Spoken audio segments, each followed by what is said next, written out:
నేతన్నలకు తెలంగాణ ప్రభుత్వం భారీ శుభవార్త చెప్పింది. వారి రుణమాఫీకి రేవంత్ సర్కార్ గ్రీన్ సిగ్నల్ ఇచ్చింది. నేతన్నలకు సంబంధించిన రుణమాఫీ జీవోను ప్రభుత్వం విడుదల చేసింది. 2017 ఏప్రిల్ 1 నుంచి 2024 మార్చి 31 వరకు రుణాలు తీసుకున్న వారికి ఇది వర్తిస్తుంది. తెలంగాణ ప్రభుత్వం మొత్తం 33 కోట్ల రూపాయలు రుణమాఫీ చేస్తూ జీవోను రిలీజ్ చేసింది.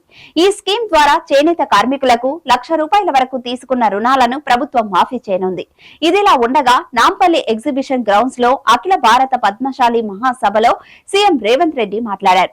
పద్మశాలీలపై సీఎం వరాలు కురిపించారు.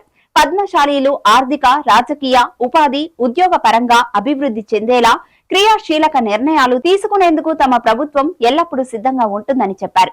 రైతన్నలకు ఎంత ప్రాధాన్యత ఇస్తున్నామో నేతన్నలకు కూడా అంతే ప్రాముఖ్యత ఇవ్వాలన్న విధానపరమైన నిర్ణయంతో తమ ప్రభుత్వం పనిచేస్తుందని సీఎం రేవంత్ రెడ్డి వ్యాఖ్యానించారు. పద్మశాలీలు ఆత్మగౌరవంలోనే కాదు త్యాగంలోనూ ముందుంటారని సీఎం కొనియాడారు.